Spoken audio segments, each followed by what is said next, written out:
하나님 말씀 봅니다. 하나님 말씀 요한복음 4장 1절에서 6절까지 보겠습니다. 요한복음 4장 1절에서 6절까지입니다. 하나님 말씀 이러합니다. 예수께서 제자를 삼고 세례를 베푸시는 것이 요한보다 많다 하는 말을 바리새인들이 들은 줄을 주께서 아신지라. 예수께서 친히 세례를 베푸신 것이 아니요 제자들이 베푼 것이라.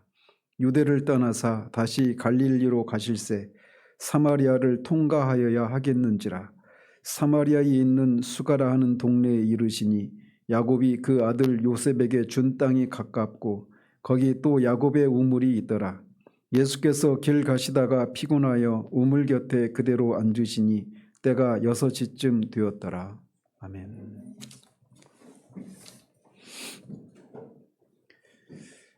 지난주까지 예수 그리스도에 대한 세례 요한의 마지막 증언의 내용들을 살펴보았습니다. 이제 오늘부터 사마리아의 수가성에서의 한 여인과의 대화에 대해서 몇 주에 걸쳐서 살펴보도록 합니다. 오늘은 이제 이 수가성의 여인을 만나기 전까지의 이 상황에 대한 일종의 이제 사장의 배경에 해당되는 본문만 살펴보도록 합니다. 예수께서 제자를 삼고 세례를 베푸시는 것이 요한보다 많다 하는 말을 바리새인들이 들은 줄을 주께서 아셨다라고 말을 합니다. 이것은 이제 앞에 그 3장 26절에서도 요한의 세례 요한의 제자들이 예수님이 그 요한에게 그 세례를 받았던 예수님이 많은 사람들이 그에게 몰려가고 있고 많은 사람들이 세례를 받고 있다 이렇게 불평을 쏟아냈던 그런 사실에서도 우리가 알 수가 있었습니다. 이때가 예수님의 초기 유대 지역에서의 초기 사역에 해당되는데 이렇게 이 초기부터 예수님의 사역에 대해서 이 당시 사람들에게 예수님의 사역이 선풍적인 그런 것이었음을 알 수가 있습니다. 그리고 이 사실은 우리 주님의 공생애가 유대인들에게 공공연한 그런 관심을 끌게 되는 계기가 되었고 특히 유대인들의 지도적인 종교 교사들, 특별히 바리새인들의 주목을 끌게 됩니다. 이미 바리새인들로 대표되는 유대의 종교 지도자들은 1장에서 살펴봤던 것처럼 세례 요한이 하나님의 말씀을 전하고 온 유대 사람들이 그에게 몰려가고 있는 이런 현상을 인해서 큰 혼란에 빠졌던 적이 있었습니다. 당시 이단적인 사상을 가진 사람이나 또는 자신들이 가르치는 것과 상이한 것들을 가르치는 사람들을 색출하는 일들을 일반적으로 율법에 능통한 바리새인들이 맡아서 했었습니다. 그래서 그들은 이 세례 요한을 조사하기 위해서 조사단을 파견하고 그들에게 여러 가지 질문을 던졌다라고 하는 것을 우리가 1장에서 살펴본 바가 있어요. 이 세례 요한이 마태복음 3장 7절에 보면 바리새인들을 향해서 독사의 자식들아 라고 그렇게 얘기를 하면서 누가 임박한 하나님의 진노에서 너희가 피하라고 그렇게 말하더냐 라고 말하면서 회개에 합당한 열매를 맺으라 라고 말하면서 이들의 유선적인 이런 종교적인 행태들에 대해서 책망한 바가 있단 말이죠. 그래서 그런 세례 요한에 대해서 바리새인들은 기본적으로 적대감을 가지고 있었습니다.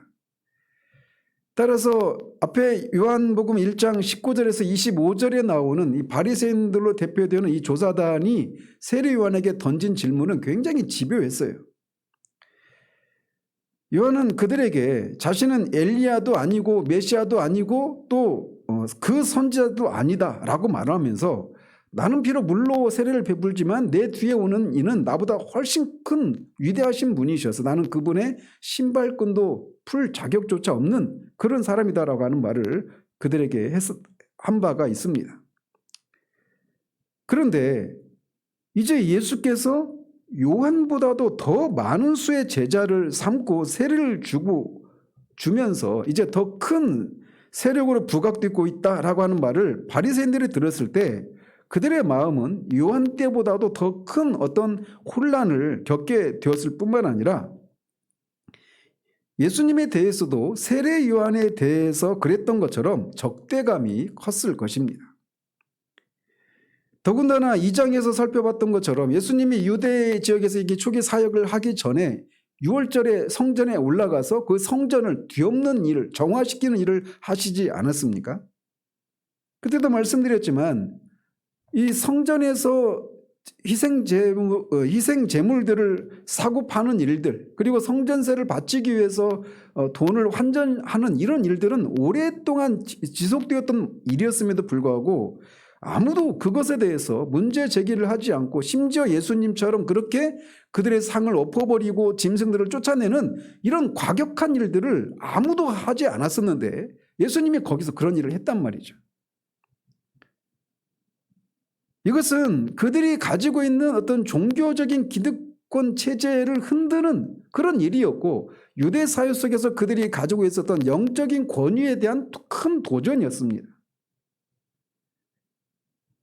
그런데 이제 와서는 요한보다도 더 많은 제자들을 삼고 있고 그들에게 세례를 베푸는 이 일은 이 사람들에게는 큰 두려움을 불러오는 일이기에 충분했었습니다. 그리고 이분이 혹시 요한이 말했던 그리스도일지도 모른다라고 하는 생각이 그들에게도 분명히 떠올랐을 것이에요. 그리고 만약 이 사람이 그리스도라면 그것은 그들이 기대하고 원해왔던 그런 그리스도가 아니다라고 하는 생각도 당연히 들었을 것입니다. 이런 생각으로 인해서 그들은 주님에게 심한 어떤 거부감 내지는 조금 더 크다면 적대감을 품고 있었을 것이에요.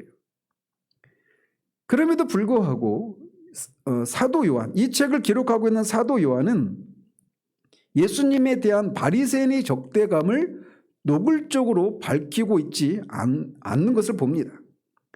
이것은 요한의 기록에 있어서 이 주안점이 바리새인들과의 갈등을 보여주는 것에 있는 것이 아니라 예수님이 하나님의 아들 되심을 부각시키는 것이었기 때문에 그렇습니다.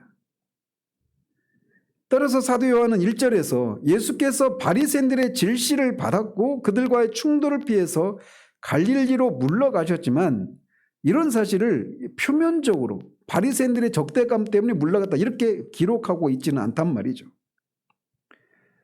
그리고 우리 주님께서는 바리새인들이 자신에 관한 소식을 들었다라고 하는 것을 아셨다라고 말을 하고 있습니다. 여기서도 우리는 주님이 전지하신 하나님이시라고 하는 것을 여기서도 우리가 엿볼 수가 있습니다. 사람들 사이에 오고 가는 이야기들이 아무리 은밀한 것이더라도 그리스도께서 알지 못하는 것이란 아무것도 없다는 사실을 여기에서도 우리는 기억해야 돼요.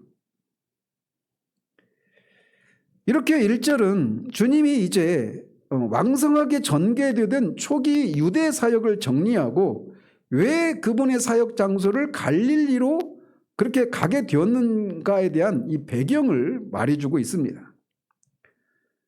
말씀드렸던 것처럼 그 이유는 예수께서 유대 종교 지도자들과의 충돌을 피하기 위해서 그들의 활동 거점인 유대 지역에서 벗어나고자 했기 때문이라는 것이죠. 언뜻 생각하면 주님은 불의와 타협하지 않으시는 고기로운 분이시고 복음을 전파하기 위해서는 목숨도 아끼지 않으시는 분이시지만 예수님은 종종 이렇게 그런 충돌과 갈등 이런 것들을 피하는 또는 때로는 도망치는 듯한 이런 모습을 연출하는 것을 보게 됩니다. 이런 이유들은 요한복음에 보면 자주 나오는데 아직은 그의 때가 이르지 않았기 때문이다 라고 한 이런 표현들이 굉장히 많이 등장을 합니다. 즉 예수님께서는 하나님께서 자신을 통해서 이루시고자 계획하신 일을 이룰 시점이 아직 이르지 않았음을 아시고 보다 효과적인 사역을 위해서 일단 그 자리를 피하신 것이에요. 이렇게 해서 예수님의 초기 유대 지역에서의 사역이 끝나고 이제 4장 43절부터는 1차 갈릴리 사역이 전개됩니다. 그리고 이 1절에서 42절까지에서는 이렇게 이런 이유로 유대 지역을 떠나서 갈릴리로 가는 도중에 들렀던 사마리아에서 벌어진 사건을 기록하고 있습니다. 근데 무려 이것을 기록하는 데 있어서 무려 42절을 할애해서 그렇게 전하고 있어요. 따라서 이 사마리아에서 벌어진 사건은 유대와 갈릴리적 사이에서 벌어진 어떤 일종의 사파적인 그런 사건이다, 이렇게 말할 수가 있는데도 이렇게 42절이나 걸쳐서 길게 서술하고 있는 것은 몇 가지 특징이 있습니다. 그 중에 하나는 뭐냐면, 사도 요한은, 우리가 요한복음을 읽다 보면 사도 요한은 다른 복음서와 달리 어떤 사건을 기록할 때 굉장히 길게 상술해서 그렇게 기록하고 있는 것을 보게 됩니다. 나중에 오병이어의 사건도 그냥 다른 복음서에서는 5,000명이나 오병이어의 이적을 통해서 그 5,000명이나 먹였다, 이렇게 짧게 전하고 있는데, 요한복음은 굉장히 길죠. 그 사건이 전개되는 과정도 그렇고 그 이후에 그들과의 긴 대화를 또 강론을 벌이지 않으십니까? 이게 요한이 서술하는 방식이 그래요. 그런데 그뿐만 아니라 이 부분에서 나오는 사건이 갖는 중요성 때문에도 길게 할애하고 있다, 이렇게 말할 수가 있습니다. 예수님은 이틀 동안 사마리아 땅에 머무십니다. 그러면서 사마리아 여인과의 대화를 통해서 그들에게 복음을 전합니다. 그리고 이것은 당시 이방인이란 이유로 사마리아 지방 사람들을 멸시했던 유대인들로서는 상상하기도 어려운 일이었어요. 그리고 이것을 통해서 예수님은 유대인뿐만 아니라 모든 사람을 위해서 이 땅에 오신 분이라고 하는 것을 분명하게 보여주는 사건이라고 할 수가 있습니다. 그리고 바로 이런 주님의 사역으로 말미암아 뒤에 사도행전 8장에서 빌립 집사가 사마리아에 가서 복음을 증거할 수 있는 토대가 여기서 마련이 되는 겁니다. 따라서 요한은 이 사건을 강조해서 이런 이유로 매우 자세하게 기록을 하고 있는 거예요. 자, 그런데 1절에서는 예수님이 제자를 삼고 많은 사람에게 세례를 베푸셨다 해서 세례를 베푼 주자가 예수님이라고 말하는 것처럼 보여요. 그리고 앞에 3장에서도 세례 요한의 제자들이 예수님이 세례를 베푼다, 이렇게 말하고 있어서 세례를 베푼 주자가 예수님이라고 그렇게 알고 있는데, 2절에서는 가로로 묶어서 예수께서 친히 세례를 베푸신 것이 아니요 제자들이 베푼 것이라 라고 말을 하고 있습니다. 우리말 성경에서는 그냥 예수께서 친히 세례를 베푸신 것이 아니요 이렇게 시작하고 있지만 원문에 보면 부사가 있습니다.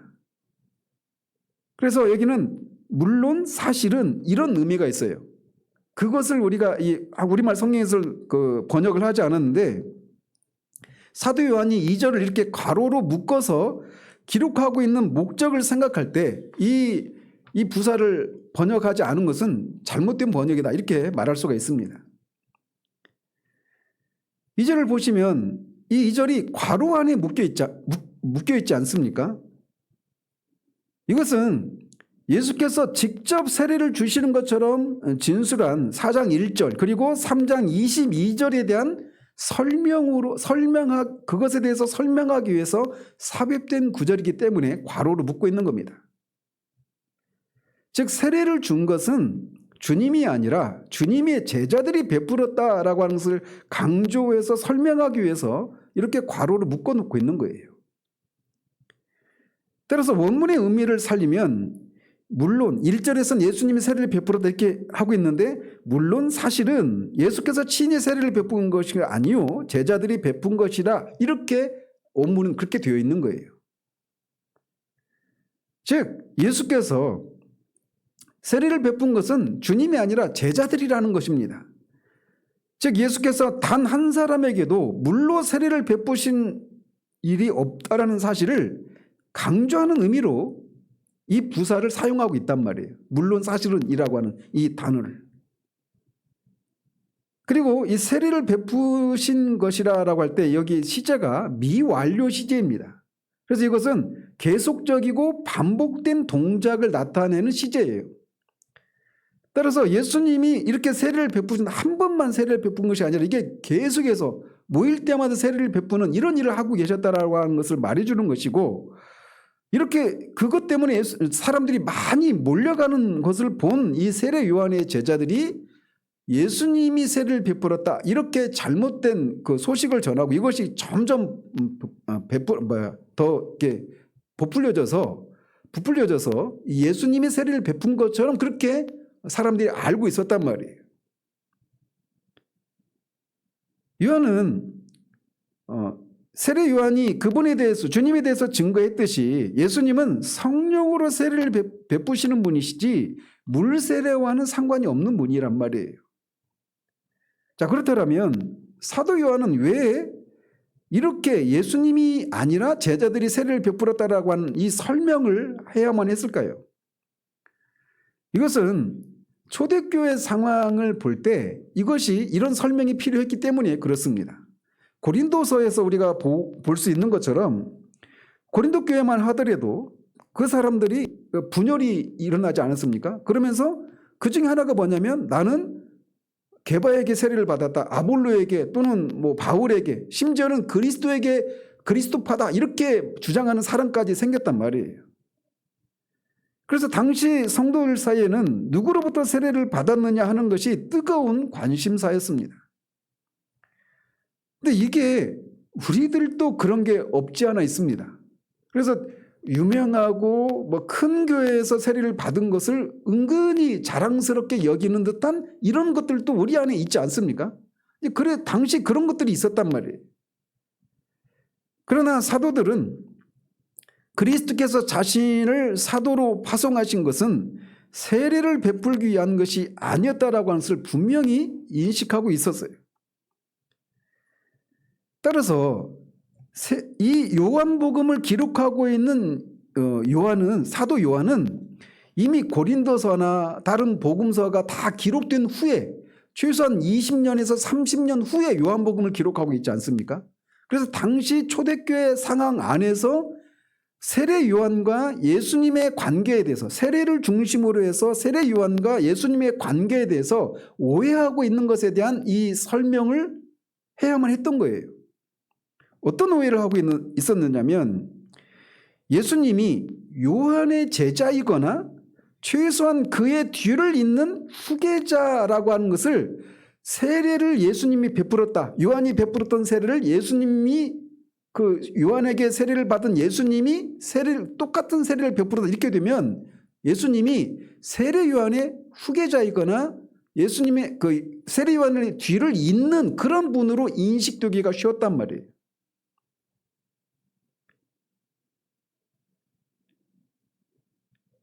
이렇게 예수가 세례를 준다라고 하는 이 소문은 예수를 요한의 제자로 자리매김하기에 충분했습니다. 따라서 다른 모든 사도들보다 가장 늦게까지 살아서 이 모든 그 복음서나 서신서들보다 늦게 이 요한복음을 기록하고 있는 사도 요한은 당시에 이런 상황에 대해서 누구보다도 잘 알고 있었던 사람이었단 말이에요. 그래서 세례를 베푸신 것이 주님이 아니라 그의 제자들이었다라고 하는 것을 밝히는 것이 그 당시 상황을 생각하면 매우 중요했던 일이었어요. 그래서 이 설명을 하고 있는 겁니다.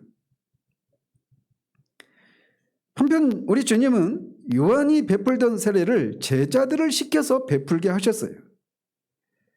그것은 물 세례는 중비적인 회개의 세례로서 세례 요한이나 주님의 제자들이 할 일이고, 예수님 자신은 참 세례인 성령의 세례를 주실 분이기 때문으로 우리가 볼 수 있습니다. 그러므로 사도 요한은 예수께서 친히 세례를 베푸신 것이 아니라고 하는 것을 명백히 밝힘으로써 당시 예수를 세례 요한의 대리자로 여기는 오해를 종식시키고 있는 것입니다. 자, 이렇게 예수님이 바리새인들이 자신에 관한 소식을 들었다라는 것을 아시니까 예수님이 유대를 떠나서 다시 갈릴리로 가셨다라고 3절은 말합니다. 여기서 떠났다라고 할 때 이 동사가 버리다, 심지어는 포기하다 이런 뜻도 들어있는 동사입니다. 예수님께서 왕성하게 일하시던 유대를 떠나시는 모습이 사람들 눈에는 어떻게 보면 유대 이 지역을 버리고 포기하고 그렇게 도망치듯 쫓겨가는 듯한 그런 인상을 지금 품고 있는 그런 단어란 말이에요.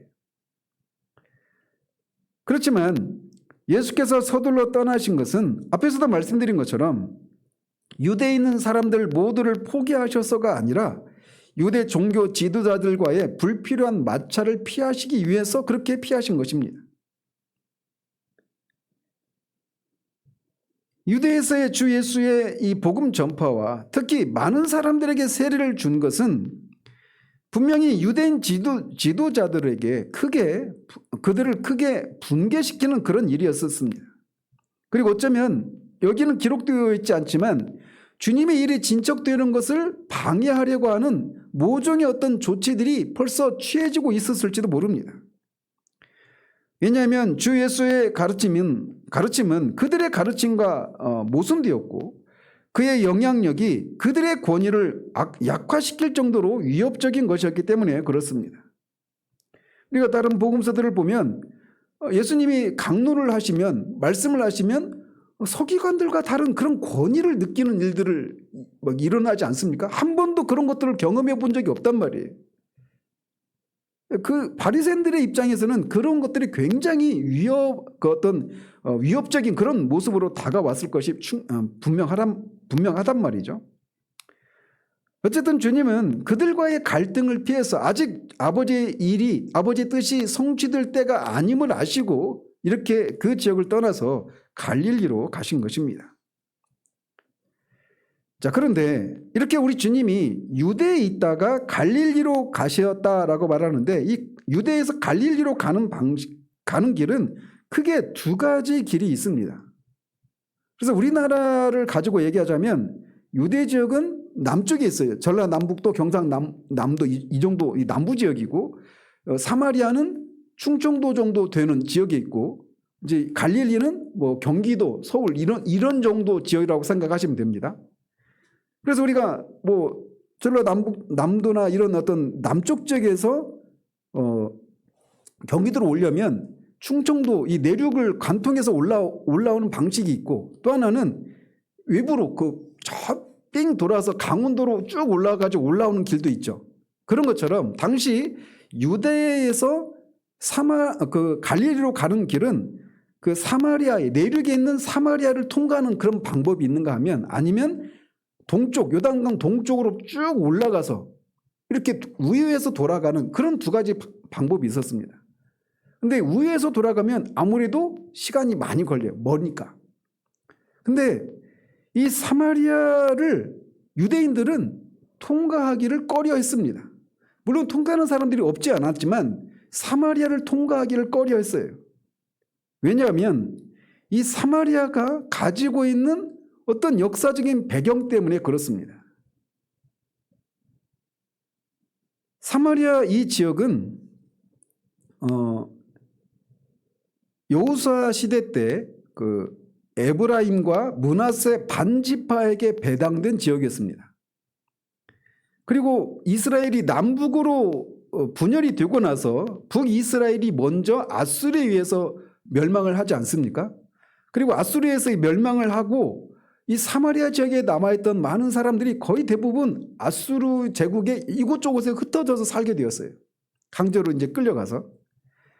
그러고 나니까 이 사마리아 지역의 원주민들, 즉 북이스라엘 사람들은 그게 많지가 않았습니다. 그러니까 이제 아수르 제국에서 어떤 조치를 취했느냐면 여러 민족들을 그 지역으로 이렇게 옮겨가서 살도록 하는 조치를 취합니다. 그러다 보니까 이 남아있던 소수의 북이스라엘 사람들과 여러 민족들 간에 서로 통혼을 하게 되고 그래서 혼혈 민족이 생겨나게 되는데 그 사람들이 사마리아 사람들이에요. 그리고 이게 단순히 그냥 어떤 그 혼혈 민족으로만 존재하는 것이 아니라 종교에 있어서도 이제 이 각각의 그 이방 민족들이 섬기는 그런 종교가 이 이야기에 들어오면서 이상하게 혼합된 종교를 형성하게 됩니다. 그래서 사마리아에 살던 원래 주민들은 완전히 이교도화 되어버려요. 이런 일들은 언제나 일어나는 일입니다. 우리나라가 기독교가 우리나라에 들어올 때도 이제 오후에 살피겠지만 미국이나 이런 서구에서 복음이 들어오지 않았습니까? 그런데 이게 굉장히 여러 가지로 오염된 상태로 들어왔는데 더더군다나 우리나라에 가장 큰 영향을 미친 것은 샤머니즘이에요. 샤머니즘. 그 샤머니즘과 원래 기독교가 섞이면서 거의 이교도화 되어버린 듯한 이런 모습이 우리나라 기독교의 진짜 모습이에요. 이것은 우리가 계속 살펴가겠지만 사마리아에도 그런 일이 일어난 겁니다. 그런데 이 사람들이 사마리아 사람들인데 남유다도 나중에는 멸망을 하지 않습니까? 바벨론에 의해서. 그리고 바벨론 제국 여기저기 흩어져 살다가 이 사람들이 이제 다시 들어옵니다. 페르시아 제국 때. 그렇게 그들이 이렇게 돌아왔을 때 사마리아 사람들이 유대인들과 동맹을 맺자고 합니다. 그 에스라서에 보면 그런 내용들이 나오는데, 근데 유대인들이 우리는 너희들과 상관이 없다라고 하면서 그들을 거절합니다.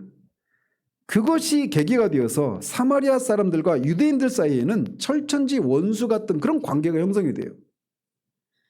그리고 들어온 유대인들이 성전을 재건하고 성벽을 재건할 때 이들이 적극적인 그런 반대자들로 등장을 하게 됩니다. 이게 역사적인 기원이에요. 사마리아 사람들의 역사적인 기원과 유대인들과의 관계가 왜 그렇게 철천지 원수같이 되었는가에 대한 배경이라고 할 수가 있습니다. 그런데 이 사마리아 사람들은 모세 오경을 믿었습니다. 모세 오경과 예언서 중 일부를 신성한 것으로 받아들였어요. 그러나 유대인들에 의해서 기록된 역사서의 신빙성은 인정하지 않았어요. 왜 그럴까요? 그런 배경을 가지고 있으니까 그래요. 그래서 유대인들과 사마리아 사람들은 주변에 있는 이 우상 숭배를 하는 이방인들보다도 훨씬 더 서로를 미워하는 그런 관계였습니다.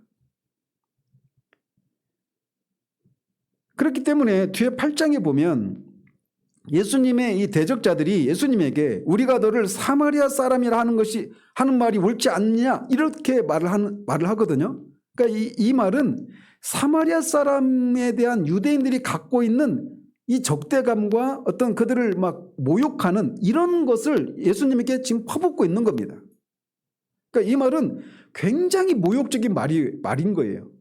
예수님을 향해서 우리가 너를 사마리아 사람이라고 하는 말이 옳지 않느냐, 이 말은 굉장히 모욕적인 말인 거예요. 그리고 엄청난 적대감을 품고 하는 말인 겁니다. 이 신사적인 것처럼 보이지만 그렇지 않아요. 그 배경들을 보면.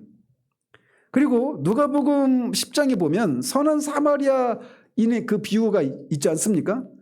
그 사마리아 사람이 유대인들보다 또 제사장들보다 레위 사람들보다 그 어려움을 받는 사람을 돕는다라고 하는 그 주인공으로 사마리아 사람을 들고 있는 것은 이게 당시 유대인들이 사마리아 사람에 대해서 갖고 있는 생각을 생각해 보면 굉장히 충격적인 그런 예화인 겁니다. 자, 어쨌든 사마리아가 그런 곳이에요. 이런 것들을 염두에 두시고 이제 그렇게 유대 땅을 떠나서 갈릴리로 가야 되는데 평상시 같으면 사마리아를 그래서 이런 이유로 경건한 유대인들은 사마리아를 상종하지 않아요. 뒤에 구절에도 나오죠. 사마리아 사람은 유대인들은 사마리아 사람을 상종하지 않는다. 이렇게 구절에서 말하고 있는 이유가 바로 이런 배경 때문에 그래요. 그런데 4절은 사마리아를 통과하여야 하겠는지라 이렇게 말을 합니다. 그러니까 사마리아를 통과하지 않고도 얼마든지 갈릴리로 갈 수 있는데 사마리아를 통과하여야 하겠는지라 이렇게 돼서 이게 필수적인 일이었다 이렇게 말하고 있는 거예요. 원문에 보면. 즉 주님이 그 우회 도로가 아닌 사마리아를 통과해야 하는 이 일은 그 길이 갈릴리로 가는 최단 거리에 있는 곳이기 때문에 경유한 것이 아니라 다른 목적 때문에 갔다라고 하는 것을 말해주고 있는 겁니다. 주께서 사마리아를 통과하여 가셔야만 했던 이유는 신성한 불가피성 때문이었다라고 말할 수가 있습니다. 즉 수가성의 여인을 만나고 또 그녀로 인해서 사마리아의 몇몇 사람들이 구원을 받게 되는 이 일이 우연히 일어난 일이 아니라 필연적으로 일어난 일임을 알 수가 있는 겁니다. 주님이 사마리아를 통과해서 가야만 했던 일은 필요한 일이었습니다. 그래서 it is necessary 이렇게 영어로 하면 그렇게 시작돼요. 이 4절이. 이건 필요한 일이었다. 하나님의 택하신 자 중에 일부가 거기에 있었고 그러므로 이들을 찾아서 구해야만 했던 것입니다. 요한복음 10장 16절에 또 이 우리에 들지 아니한 다른 양들이 내게 있어 내가 인도하여야 할 터이니라 라고 하는 이 말씀에 대한 신뢰라고 할 수가 있는 겁니다. 사마리아에는 아버지께서 영원전부터 주님께 주신 사람들이 있었고 그래서 주님께서는 이들을 구원하셔야만 했던 겁니다. 지금도 주님은 사마리아 사람들처럼 버림받은 사람들을 찾아오십니다. 우리가 구원을 받은 사람들이라면 그 일은 필연적으로 일어나는 일이에요. 우연히 일어난 일이 아니란 말입니다. 하나님을 피해 달아난 사람들을 주님은 찾아오십니다. 사마리아 여인처럼 제 아무리 깊은 죄에 빠져 있다 할지라도 주님께서는 그들을 찾아가십니다. 사마리아에 있는 수가라는 동네에 이르시니 야곱이 그 아들 요셉에게 준 땅이 가깝고 라고 말을 합니다. 여기서 이제 우리말 동네라고 번역을 했는데 뭐 굉장히 작은 마을 이렇게 연상이 되잖아요. 근데 원문은 도시나 도시 국가를 가리키거나 또는 수도를 가리키는 단어가 사용되고 있어요. 그러니까 동네라고 하는 이런 의미보다는 조금 더 큰 사이즈의 그런 도시 이런 개념으로 이해를 해야 됩니다. 어쨌든 이 수가라고 하는 이 성읍에 들어가시는데 이 도시가 정확히 어떤 곳인가에 대해서는 크게 두 가지 견해가 존재합니다. 구약 성경에 세겜이라고 불리는 성읍이 바로 여기다 이렇게 말하는 사람들이 있어요. 그래서 이게 헬라어로 보면 수가가 쉬카르라고 하는 단어거든요. 쉬카르. 그리고 그 세겜은 쉐켐이라는 단어예요. 그래서 쉬카르라고 하는 단어와 쉐켐이라고 하는 단어가 발음이 비슷해서 요한이 이거 잘못 기록한 것이다 이렇게 주장을 하는데 그건 약간 억측입니다. 왜냐하면 요한은 이 지역을 뭐 누구보다 잘 알고 있었던 그 본토 사람이니까. 더더군다나 구약에 등장하는 그 유명한 세겜을 다른 곳으로 혼돈했다 볼 수가 없습니다. 그래서 이 타당성 있는 설명은 이 수가가 세겜에서 가까운 다른 마을이었다라는 것입니다. 그리고 이 마을은 세겜으로부터 동남쪽으로 약 한 2마일 정도 떨어져 있는 그 현재 이 아스카르라고 하는 지역이 바로 이 세겜이다 이렇게 말을 합니다.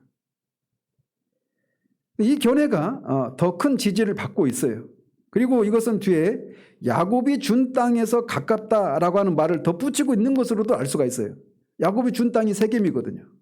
그러니까 세겜 수가가 세겜이 아니라 세겜에서 가까운 그런 곳이라고 하는 것을 말해주는 것이죠. 그런데도 이제 수가는 세겜에 비하면 유명한 장소가 아니기 때문에 사도 요한은 이 지역의 역사에 대해서 보충 설명을 하면서 이 지역이 어딘가를 이제 말을 해주고 있습니다. 어쨌든 이 지역은 과거 야곱이 세겜의 족장 하몰의 아들로부터 은 1,200개를 주고 구입한 세겜 땅에서 그리 멀지 않은 곳이었습니다. 그리고 이 땅, 이 세겜은 나중에 요셉에게 주죠. 그리고 이 세겜 땅에 요셉이 나중에 출애굽할 때 요셉의 뼈를 거기에 매장을 하는데 바로 그 유명한 세겜 땅에서 가까운 곳이 수가라고 하는 마을이다 이렇게 설명을 하고 있습니다. 그러면서 거기 또 야곱의 우물이 있더라라고 말합니다. 이 야곱의 우물로 불리는 이 우물의 기원에 대해서는 어떤 문헌적인 기록이 없습니다. 그리고 구약 성경 어디에도 야곱이 우물을 팠다는 기사가 나오지 않죠. 아브라함이나 이삭은 우물을 파는 이런 일들이 많이 있죠. 근데 야곱의 경우에는 우물을 팠다라고 하는 기사가 전혀 나와 있지 않아요. 그런데 놀랍게도 지금도 이 야곱의 우물이라고 불리는 것이 지금도 있답니다. 지금도. 근데 이 야곱의 우물이 유대교도 사마리아 사람들도 이슬람교도도 기독교인도 모두 그 한 우물이 족장 야곱의 우물이다 이렇게 인정을 하고 있어요. 실제 그렇게 존재한대요. 그런데 이 이제 우물이라고 이렇게 번역한 단어가 헬라어로 페게라고 하는 단어인데 이거는 사람이 판 우물이 아니라 자연스럽게 퐁퐁 솟아오는 그런 샘과 같은 것을 묘사할 때 쓰는 단어예요. 앞에 그 5절에 나오는 우물이라는 단어가. 그런데 뒤에 11절, 12절에서는 사람이 인공적으로 판 우물을 묘사하는 단어가 사용되고 있습니다.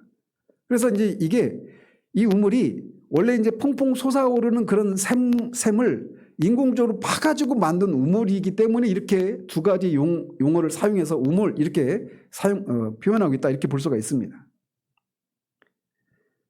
어쨌든 지금도 이 우물이 나블루스라고 하는 지역에서 한 1km 떨어진 지점에 지금도 있대요.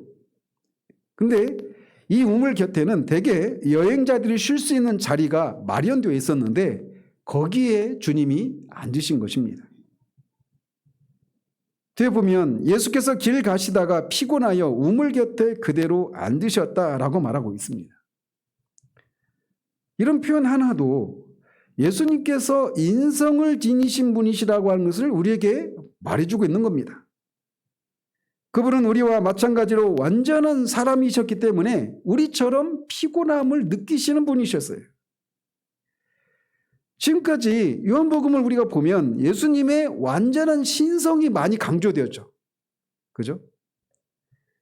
그런데 요한은 동일한 비중으로 그분의 인성을 강조하고 있습니다. 여기서뿐만 아니라 뒤에도 그런 것들이 자주 등장을 해요. 그분은 우리가 가지고 있는 인간의 그런 인간적인 연약함을 완전하게 경험하실 수 있는 완전한 사람이시라는 것입니다. 그렇기 때문에 우리의 연약함을 체휼하실 수 있는 분이셔요. 특별히 요한이 예수님의 인성을 이렇게 따로 부각시키고 있는 이유는 이 책이 기록될 초대교회 당시에 그리스도인들을 혼란시켰던 소위 가현설이라고 하는 이 가르침이 잘못된 것이라고 하는 것을 입증하기 위해서라도 이것을 기록하고 있는 겁니다. 헬라 사상에 의하면 물질은 악한 것이에요. 근데 하나님의 아들이 어떻게 물질인 인간의 몸을 입을 수 있느냐라고 해서 인간의 몸을 입는 것처럼 보였지만 사실은 그런 어떤 도깨비와 같이 그렇게 일시적으로 취한 몸이지 진짜 우리가 입는 이 똑같은 몸이 아니다 이렇게 주장하는 사람이 있었어요. 그런 가르침들을 가현설 이렇게 말을 하는데 그것을 이제 염두에 두고 이것을 기록하고 있는 겁니다. 한번 상상을 해보십시오. 제가 아는 어떤 목사님이 신혼여행을 성지순례를 갔나 봐요. 그래서 이집트에서 이제 이스라엘로 들어오는 그런 코스를 가지고 하는데 차 안에서 에어컨을 막 빵빵하게 트는데도 그 더위를 견딜 수가 없다고 합니다. 무덥고 건조한 이 팔레스타인의 기후 조건 속에서 몇 시간을 계속 걷는다라고 하는 것은 말할 수 없이 큰 고역이었을 것이에요. 그래서 갈릴리를 가기 위해서 유대에서 사마리아 오는 내내 아마 몇 시간을 충분히 걸으셨을 것인데 그래서 쉽게 지치고 많이 피곤하게 되었을 것이란 말이죠. 그래서 만약에 가현설을 주장하는 것이 가현설이 맞다라면 예수님은 실제적인 그런 육신을 입으신 것이 아니기 때문에 여행에서 지치시는 일이라고 하는 것은 있을 수가 없단 말이에요. 그러니까 우리는 그냥 가볍게 지날 수 있지만 당시 가현설에 의해서 어려움을 겪고 있는 사람들에게는 이 표현이 예수님은 우리와 똑같은 몸을 입으신 분이시구나 라고 하는 것을 말해주는 그런 표현이란 말이죠. 분명히 주님은 제자들보다도 더 지쳐 계셨을 것입니다.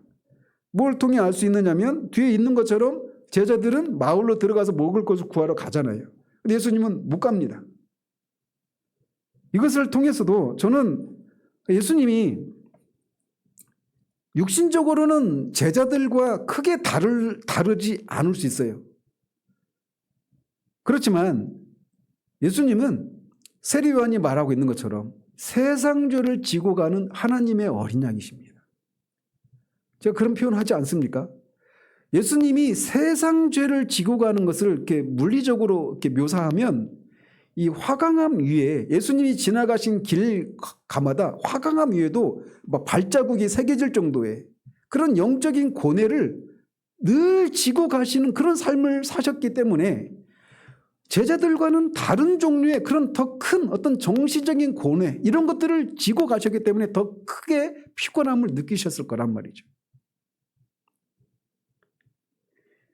어쨌든 이 사실은 예수님이 참 인성을 지니신 분이라고 하는 것을 우리에게 말해주고 있습니다. 그분은 우리와 똑같은 몸을 입으신 분이셔요. 그래서 그는 우리와 똑같이 피곤함을 면하실 수가 없었습니다. 그렇기 때문에 그분은 노고로 지친 오늘날의 노동자들에게 참으로 완전하게 동감하실 수 있는 분이십니다. 주님이 우리에게 있는 대제사장이 우리와 똑같은 것을 경험하신, 그러나 죄가 없으신 그런 분이셔서 우리의 연약함을, 우리가 육신을 입고 있기 때문에 겪는 여러 가지 연약함을 다 체휼하실 수 있는 그런 분이시라고 하는 것이 얼마나 우리에게 큰 위로가 됩니까? 그래서 그 긴 도보 여행으로 인한 그 피곤함 때문에 그는 쉬실 필요가 있었고 그렇게 우물 곁에 그대로 앉아 계신 것입니다. 그러니까 마치 저는 막 그 연상되는 게 제가 설교 제목에도 썼던 것처럼 피곤에 쩔어서 막 풀썩 주저앉듯이 그렇게 앉아 계셨을 것이다. 이런 생각을 합니다. 한번 생각해 보십시오. 그렇게 피곤에 쩔어서 풀썩 주저앉아 계신 그분은 세상을 만드신 분이십니다. 태초에 말씀이 계셨으니 그가 하나님과 함께 하셨으니 이 말씀은 곧 하나님이시니라. 모든 만물이 그로 말미암지 않고는 생겨나지 않았어요. 천지를 창조하신 하나님이신 분이 지금 피곤한 사람이 되어서 야곱의 우물 곁에 앉아 계신 것입니다. 이 모습이, 저는 이 모습을 연상할 때 굉장히 저한테는 말할 수 없는 송구함과 위로와 이런 것들이 복합적인 그런 감정을 가지게 됩니다.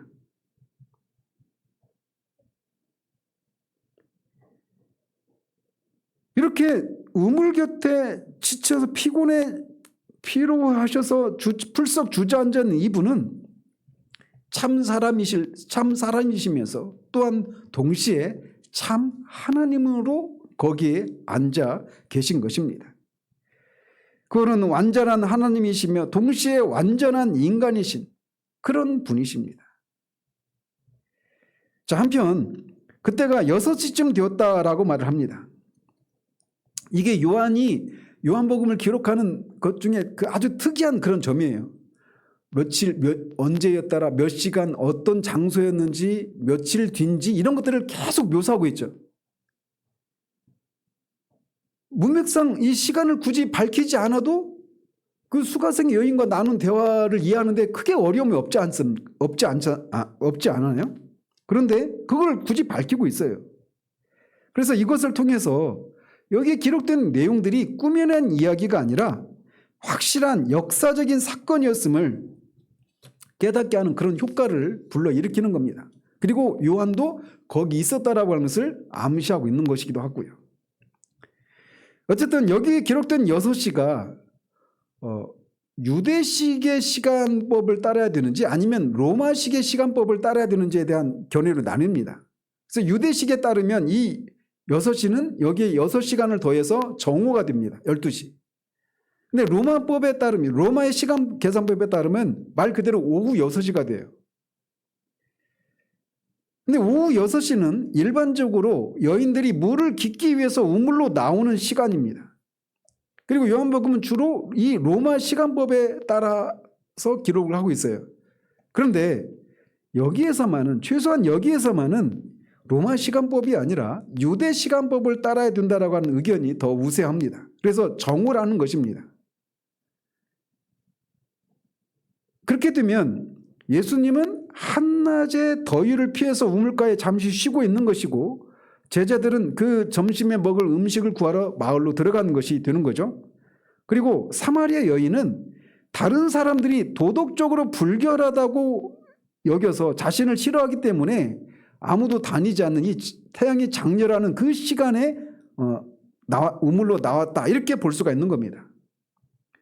근데 그렇게 보는 것이 타당한 것이 당시 예수님과 이 여인과의 대화가 다른 사람들의 방해를 받지 않고 차분한 가운데서 오랜 시간 동안 대화가 이루어지거든요.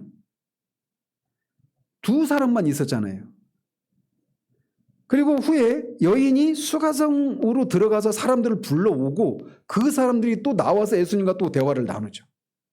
그리고 우리 마을에 들어가서 더 머물기를 청하지 않습니까? 그래서 이런 것들을 고려해 보면 이 시간이 정오로 보는 것이 맞다라는 것입니다.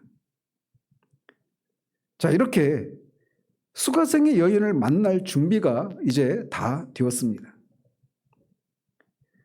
저는 이 본문을 보면서 우리가 먼저 이것들을 좀 생각해 보기를 원해요. 여러분은 성경이 하나님의 무한 말씀이라고 하는 것을 믿습니까?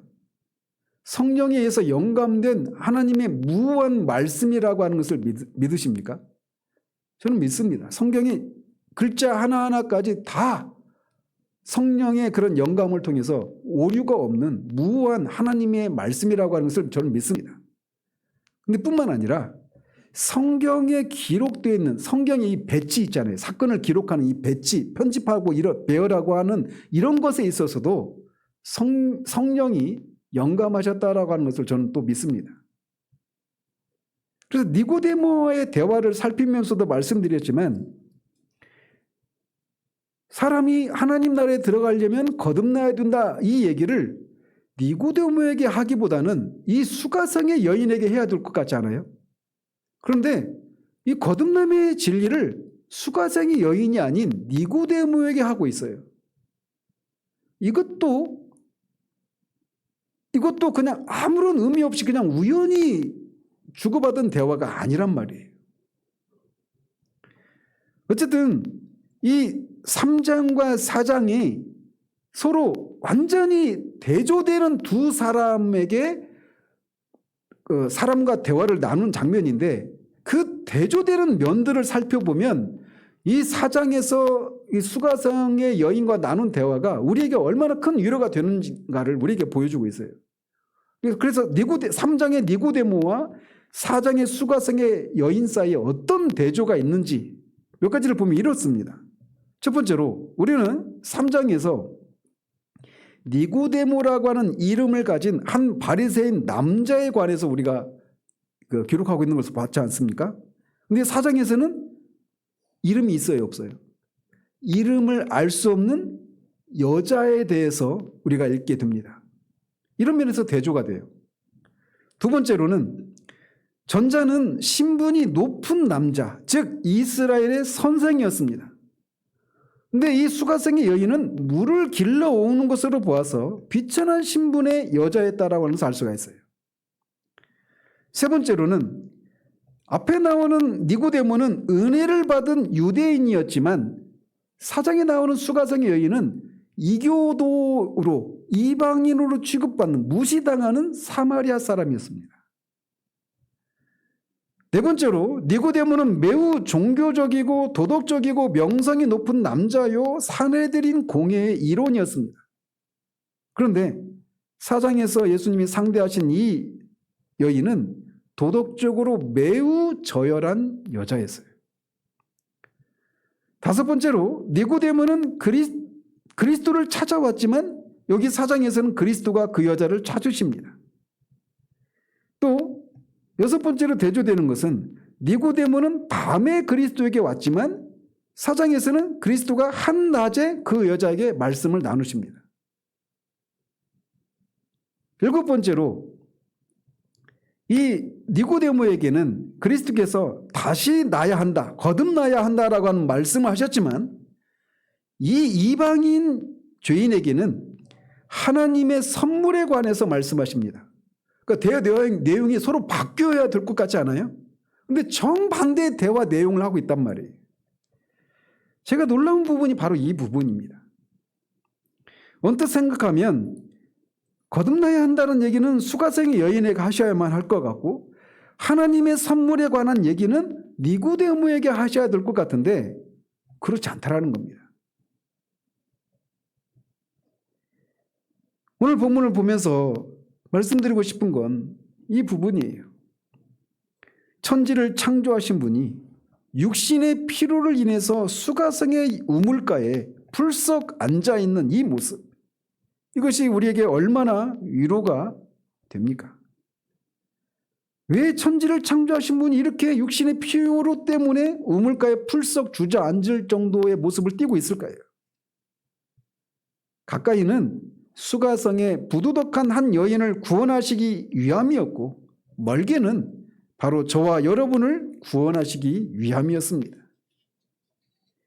이 여인과 이어지는 대화 속에서 말씀하시게 될 것처럼 주님이 이렇게 우물가에 풀썩 주저앉는 이 피로, 이 인간의 모습을 가지고 이 땅에 오신 목적은 우리에게 생수를 주시기 위함이었습니다.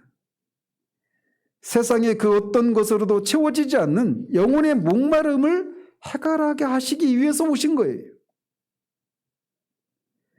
니고데모 같은 사람에게 거듭나야 하겠다라고 하는 말씀을 하신 것이 구원을 필요로 하지 않을 정도로 도덕적으로 영적으로 높은 단계에 이른 사람은 아무도 없다라고 하는 것을 보여준다면, 도덕적으로 방탕하고 영적으로는 이교도인 수가성의 여인에게 영혼의 갈증을 해결할 하나님의 선물인 생수에 대해 말씀하신 것은 이 세상에 구원받을 수 없을 정도로 절망적인 인생 또한 아무도 없다라고 하는 것을 우리에게 보여줍니다.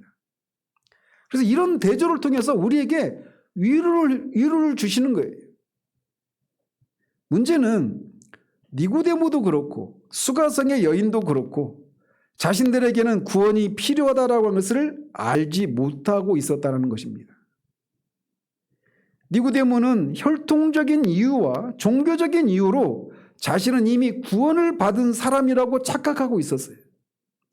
그런데 우리가 이제 뒤에 보겠지만 수가성 여인 또한 사마리아 사람으로서 나름의 여호와를 섬기는 그런 신앙을 하고 있다고 생각을 했었어요.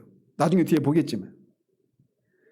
그래서 어쨌든 니고데모도 그렇고 수가성의 여인도 그렇고 자신들에게는 구원이 필요하다라는 생각을 못하고 있었단 말이에요. 그러나 구원을 필요로 하지 않는 사람은 아무도 없습니다. 이 대조되는 사람의 사건을 이렇게 붙여놓는 것을 통해서 실제로 그렇게 그 일이 진행되어서 사건 순서대로 기록을 하고 있지만, 이렇게 두 사건, 대조되는 사람의 이 대화가 계속되는 것을 통해서 우리에게 그것을 말해주는 거예요. 누구라도 구원을 받아야 한다는 겁니다. 구원을 필요로 하지 않는 사람은 아무도 없습니다. 다만 그것을 인식하고 있지 못할 뿐이에요. 그러나 하나님의 형상으로 지음받은 인간은 이 세상의 그 어떤 물질적이고 정신적이고 심리적인 것으로도 만족할 수 없는 위대하고 고귀한 영혼을 소유하고 있습니다. 인간의 영혼은 이 세상의 모든 부유함으로도 만족을 못합니다. 이 세상의 가장 아름다운 것들로도 그 인간의 영혼을 만족시킬 수 없어요. 권력도 명예도 어떤 성적인 쾌락과 마약을 통해서 도파민이 막 분출되는 이런 어떤 경험을 해도 인간의 영혼은 결코 만족을 누릴 수가 없습니다. 잠언 30장 15절 16절에 이렇게 말을 합니다. 거머리에게는 두 딸이 있어 다오 하느니라. 족한 줄을 알지 못하여 족하다 하지 아니하는 것 서넛이 있나니 곧 스올과 아이 베지 못하는 태와 물로 채울 수 없는 땅과 족하다 하지 아니하는 불이니라. 이 스올과 태와 땅과 불, 이것은 만족을 누리지를 못합니다. 수많은 사람들을 집어삼킨 그 스올이 수백억의 사람들을 집어삼켰을 것임에도 불구하고 아직도 다오해요. 아이 베지 못한 태도 그렇고 물로 채울 수 없는 이 땅도 그렇습니다. 끊임없이 무엇인가를 다오다오 한단 말이죠. 불도 마찬가지입니다. 불이 한번 일어나면 이만큼 태웠으면 됐다 하고 불이 꺼지지 않습니다. 불은 모든 것을 다 불사르기 전까지는 불이 꺼지지 않아요. 마찬가지로 인간의 영혼에게 이 세상의 모든 것들은 끊임없이 다오다오를 요구할 뿐입니다. 인간의 영혼은 오직 한 가지로만 채워질 때 비로소 다오다오하지 않을 수가 있게 돼요. 그것은 뭐냐? 하나님입니다. 인간의 영혼은 오직 하나님으로만 채워질 때 비로소 만족을 누리고 쉼을 누릴 수 있습니다. 바로 그것을 주시기 위해서 하나님과 영원부터 계셨던 말씀이신 분이 여기 이 땅에 인간의 몸을 입고 오셨습니다. 천지를 창조하시고 천지 안에서 일어나는 모든 일들을 주관하고 통치하시는 하나님이 한 우물에서 피곤에 지쳐 풀썩 주저앉아 있는 이 모습이 우리에게 위로가 되는 것은 바로 주님이 우리에게 이것을 주시기 위해서 스스로 그렇게 인간이 되셨다는 사실에 있습니다. 한 사람이 구원을 받는다라고 하는 것은 바로 이 하나님이시자 인간이신 분이 인간의 몸을 입고 낮아지시고 급기야 십자가에 죽으시는 것을 통해서 이루어지는 것입니다. 영혼을 소유했음에도 불구하고 그 영혼이 오직 하나님 안에서만 만족과 안식을 누릴 수 있다는 것을 알지 못하고 있는 인간들을 위해서 그분이 오신 것입니다. 그리고 지금도 그분이 이 수가성의 영예를 찾으신 것처럼 여러분을 찾아오십니다. 구원은 바로 이 주님을 만나는 것이요, 그분을 아는 것이요, 그분과 사귐을 갖는 것입니다. 그분을 만나기에는 만날 준비가 된 사람도 없고 준비가 안 된 사람도 없습니다. 누구든지 그분에게 나오면 영혼의 갈증이 해갈되는 것을 경험하게 됩니다. 그러니 그분에게 나오십시오. 여러분들에게는 하나님이 창조하신 영혼이 있습니다. 그 영혼은 오직 하나님 안에서만 비로소 안식과 만족을 누릴 수 있습니다. 여러분, 이 세상에 있는 그 어떤 화려하고 좋은 것으로 여러분의 영혼을 만족시키려 해도 여러분의 영혼은 끊임없이 다오할 뿐입니다. 그 거머리가 끊임없이 이렇게 다오하는 것처럼 그것을 멈출 수 있는 유일한 길은, 그래서 참된 만족과 안식을 누릴 수 있는 길은, 그 영혼을 만족시킬 수 있는 유일한 길은 바로 이렇게 하나님이신 분이 사람으로 오셔서 우물가에 이렇게 풀썩 앉으시고 급기야 십자가에 죽으셨던 그분을 믿는 것을 통해서만 주어지는 것입니다. 그분이 그것을 위해서 여기 풀썩 주저앉아 있는 거예요. 그분이 바로 우리에게 생수를 주시는 분이십니다. 오직 그분만이 그렇게 하실 수 있는 분이십니다. 그러니 그분을 믿으십시오. 그러면 여러분의 영혼에 시원함을 누리시기 시작하실 것입니다. 그리고 그 전까지 내가 왜 이렇게 영혼의 그런 시원함을 한 번도 누리지 못했던고, 내가 왜 그렇게 내 안에는 끊임없이 무엇인가 다오다오하는 것만 있을 뿐 한 번도 만족을 누리지 못하고 한 번도 안식을 누리지 못했던가를 알게 될 겁니다. 그것을 맛보 알기 전까지는 그것을 알 수가 없습니다. 그 예수를 믿으십시오. 그리고 이미 그것을 믿으신 분이라면 그 주님이 이렇게 여기 이 땅에 오셨던, 우리와 똑같은 몸을 입으셨던 분이라고 하는 것을 늘 기억하시기 바랍니다. 그분은 높이 계신 하나님이신 영이신 분이시기만 하셔서 몸을 입고 있는, 여기 이 땅에 살고 있는 우리의 삶에 대해서는 모르시는 그런 분이 아닙니다. 대선을 앞두고도 우리가 지도자를 뽑을 때 지도자들이 항상 가는 그 곳이 있죠. 어디 가요? 시장 가죠. 왜 가요? 그 서민들과 그런 접촉을 하고 나도 당신들의 그런 애환을 안다, 이런 것을 교감하기 위해서, 그걸 보여주기 위해서, 그게 진실한 것이든 진실하지 않은 것이든 그렇게 하지 않습니까? 근데 그게 진실한 것이 아니라 그냥 쇼잉에 불과한 것임에도 불구하고 당사자들은 대통령에 나올 사람이 나한테 오고 나하고 막 눈을 맞추고 손을 맞잡고 이거 얼마나 크게 영광스럽게 생각합니까? 근데 천지를 창조하신 하나님이 인간의 몸을 입고 이 땅에 오셨어요. 그리고 그분이 우리의 모든 것을 아십니다. 그래서 우리의 대제사장이 바로 그렇게 우리와 똑같은 몸을 입으시고 우리의 연약함을 채울하시는 분이시라고 하는 것을 기억하고 우리가 때를 얻든지 못 얻든지 그 주님을 만날 수 있는 장소에 끊임없이 담대하게 나아가는 여러분이 되시길 바랍니다. 사람은 우리를 이해할 수 없고 뭐 그거 가지고 힘들어해, 뭐 그거 가지고 이렇게 사내 못 사네 해 라고 하는 그런 것까지도 주님은 다 헤아려 하십니다.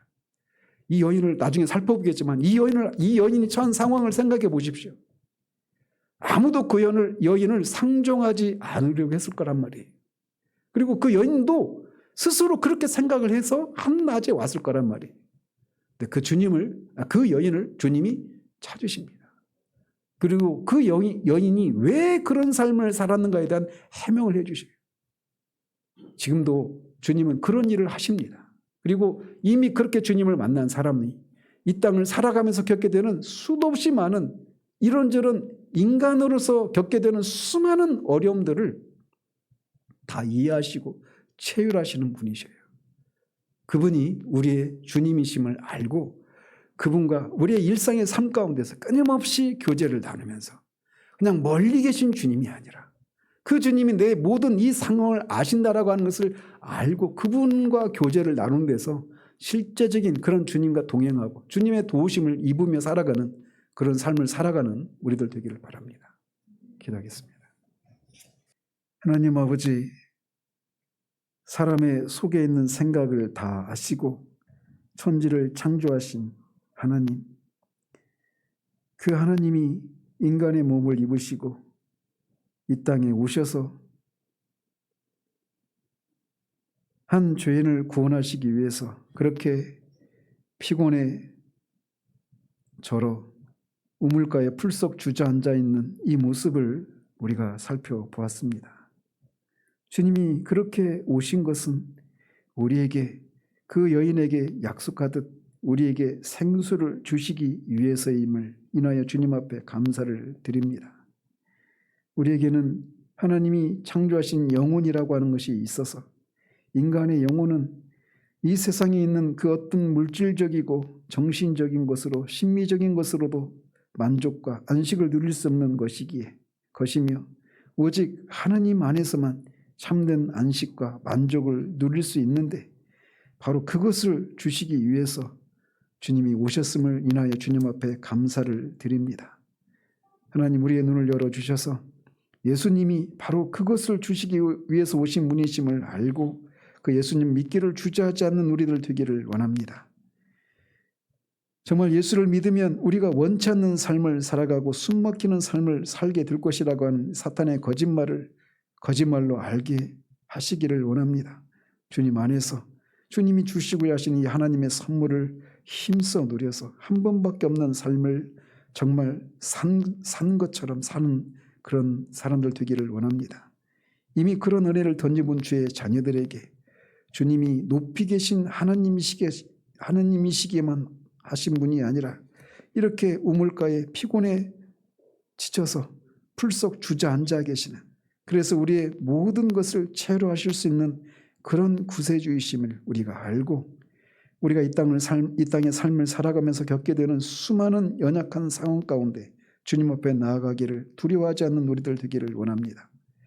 연약하면 연약한 대로, 실패했으면 실패한 대로, 또 죄책감을 가질 만한 그런 일이면 또 그런 모습 그대로 주님 앞에 나아가 우리 연약함을 주님 앞에 아뢰고 우리를 채울해 주실 것을 구하며 나아갈 때 하나님이 참으로 우리가 상상할 수도 없었던, 우리는 단지 보이는 표면적인 그런 원인과 그 이유를 대고 그렇게 우리가 실패하고 연약하다고 생각하지만 사실은 더 근본적인 것들을 하나님이 보게 하시고 참으로 그 모든 것들을 일거에 참으로 그렇게 해결해 주시는 놀라운 능력들을 경험하는 그런 우리들 되기를 원합니다. 그래서 한 번밖에 없는 삶을 정말 살아있는 것처럼 생명을 풍성히 누리는 그런 우리들이 될 수 있도록 도우시기를 원합니다. 이 일을 행해 주신 하나님께 찬송과 영광을 돌려드리며 우리 주 예수 그리스도 이름으로 기도합니다. 아멘.